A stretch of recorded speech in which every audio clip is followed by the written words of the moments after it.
Hey, welcome back to the channel. My name is Eric, and I thought today what we would cover is, for you guys thinking about, homesteading or, getting into farming for the first time, kind of the general costs that are associated with it. And the costs all depend upon what you want to do. I've always told people if you want to accomplish something, you first have to have an end point, right? The goal. And then you have to develop steps along the way, waypoints, to measure your progress.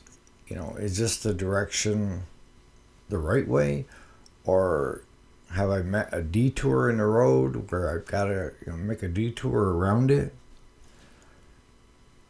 But if you don't know what your end goal is, you're just kind of chasing your tail because you can't measure whether what you want to accomplish is even happening, right? The one thing that I don't recommend is, if you've never farmed it, is just to buy an operation already in place, all right? I'm not saying that you can't do it and learn it, but there's a lot to becoming a farmer, and there's so many different markets now for your products. But for most people that are trying to homestead it, they're looking for a way so that they can control what they eat. So they want to know where that beef came from, pork came from, poultry came from.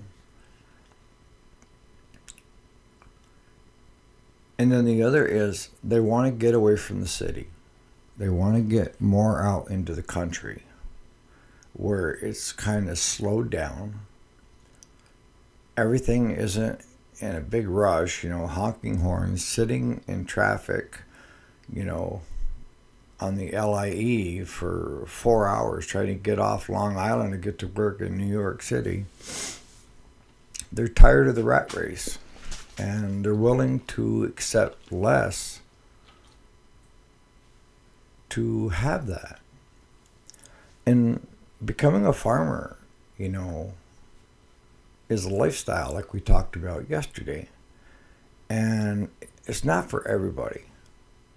And I say, when it comes to homesteading, crawl, walk, and then run. When you first start learning, you're crawling like a toddler, right? You got to feel away, and you got to learn. And hopefully you're getting good information to learn from. Because there's a lot of information out there that is a crock of, what. Sorry for the language here, but it is. These people are just making videos and trying to get views. And they know little to nothing about farming other than what they've read on Google or, with search. But I recommend, if this is something that you want to do, is first you're going to have to find out the area. Now, location. This is a biggie for you.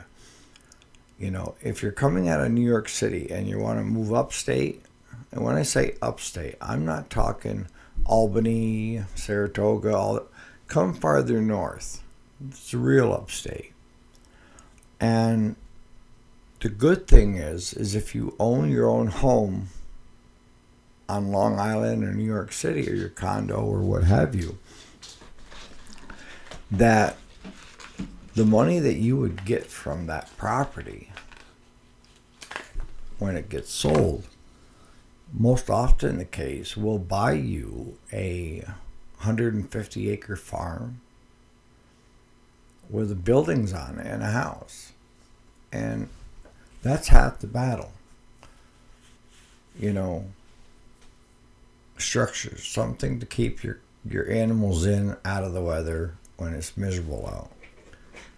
So that's the one good plus is that your dollar is worth more as you come further north than it is if you just come up to, let's say, Kingston, you know, to Albany. I mean, those prices are still up there. Now, if you go from state to state,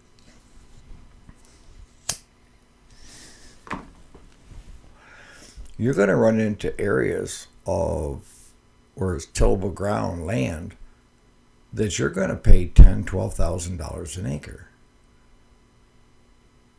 and they fight over land out in the southern states.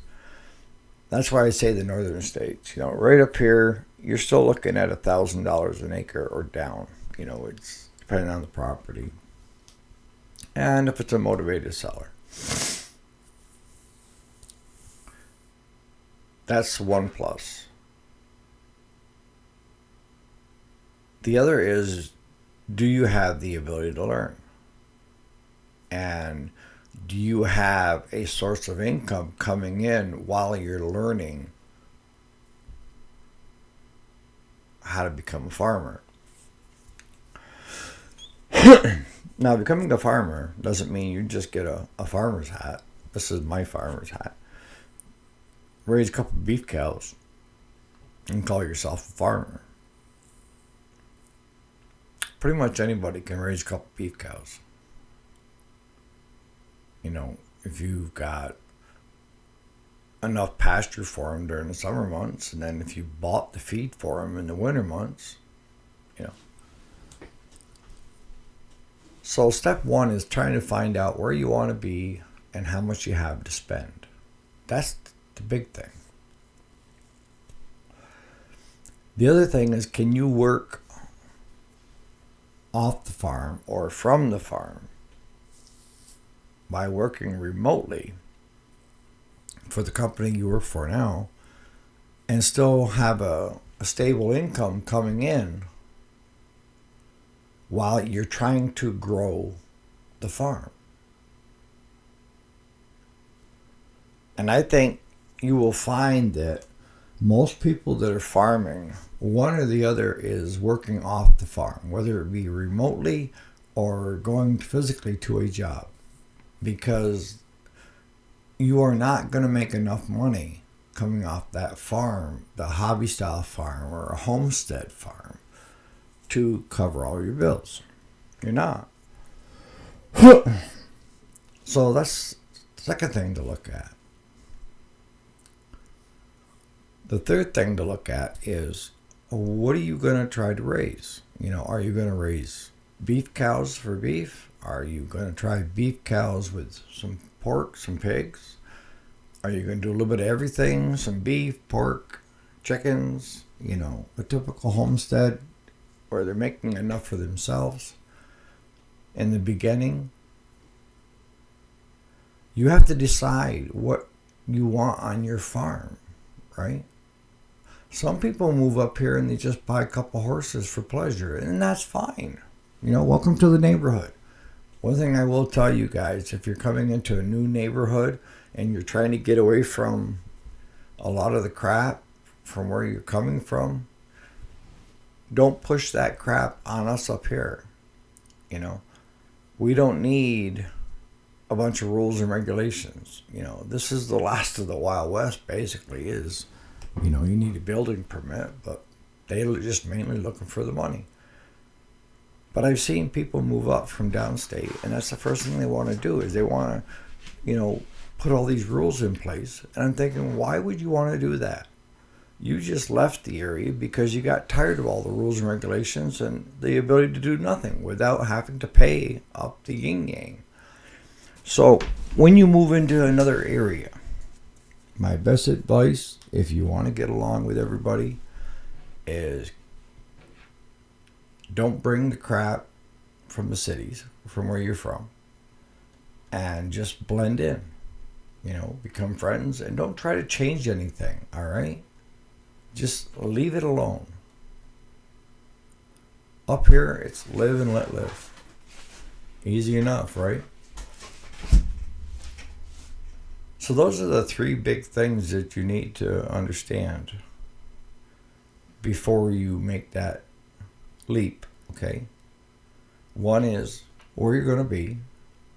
Two, can you do remote work, or are you willing to work off the farm at a factory or a place of business, retail, what have you, and as your farm grows? And then what is your ideal outcome when it comes to, size of the farm, size of the herd of cattle, how many hogs you're going to raise, how many chickens? This stuff has to be thought out, because as you start thinking these things out, you have to start looking at market trends. And like last year for beef cows, I was buying, bred cows $400-$500 that, a bigger producer didn't want to deal with them because they were a little older. And I've still got some of those. They're on their third calves for me because I'm not as big as these big guys. So I have my eyes more on each of the mamas, and I'm checking on them daily and the babies. So if somebody's sick, I can just take some penicillin, and I've got a CO2 dart rifle and just dart them at a distance so that, get some penicillin, get some things going for them.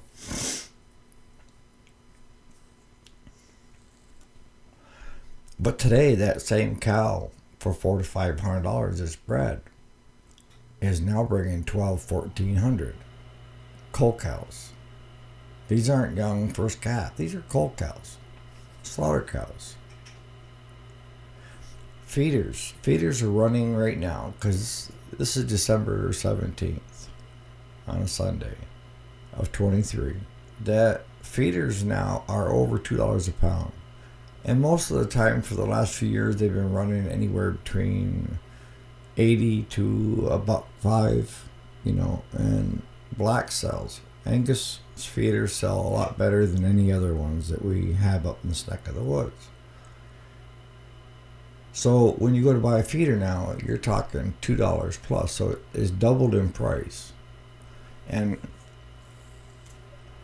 if you're thinking, well, instead of having to pay for a cow or a feeder to raise up to get bred to have calves, I'll just buy calves, right? And bottle feed them. And right now, newborn 2-week-old calves, week to 2-week-old, are bringing in upwards of $7 a pound. So you take most of the animals when I was raising dairy, 90 to 100 pound calf was common. So if you just take a 100 pound calf, there's $700 you're going to pay for that calf. 2-week-old calf. And I can tell you right now, if you're going to go buy milk replacer to raise that calf, you're going to have way, way too much money into it. If you're a dairy and you're feeding the calves the excess milk, that's one thing. But if you're buying store-bought feed and supplements, I don't know how you can justify it. But you have to take all that stuff into account and do your research. Don't just step blindly into a new endeavor just because the idea sounds great. I've always told people, if you're trying to get away from an area because you hate it, the key here is you can't run away from yourself. So if it's you that has issues with everything, no matter where you go, no matter what country you go, you will always be there, right? So you got to make sure it's not the mindset of, because you're not happy about everything around you, that it's going to change if you go somewhere else. That's not the case, because you can't run away from yourself, right? So do your research. Check prices in the local area that you want to get into. And that way you're not going to make the mistake of overpaying because it sounds cheap to you if you're coming from a condo unit, maybe from Florida or New York. Because I don't want you to get up in the area, buy the property with all these, fascinations of how it's going to be, and then find out that you paid top dollar for that property, and you couldn't sell it if you wanted to. It's been on the market for quite some time because they're asking top dollar. So do some research and checking in that area that you're looking at moving into to see what the median price is on property. On vacant land, farmland with buildings, so forth. But, and the other thing is I would highly recommend one that has buildings already on it because of the cost to put up buildings. I'm chewing that over right now, and I'm looking at putting up a 40 by 60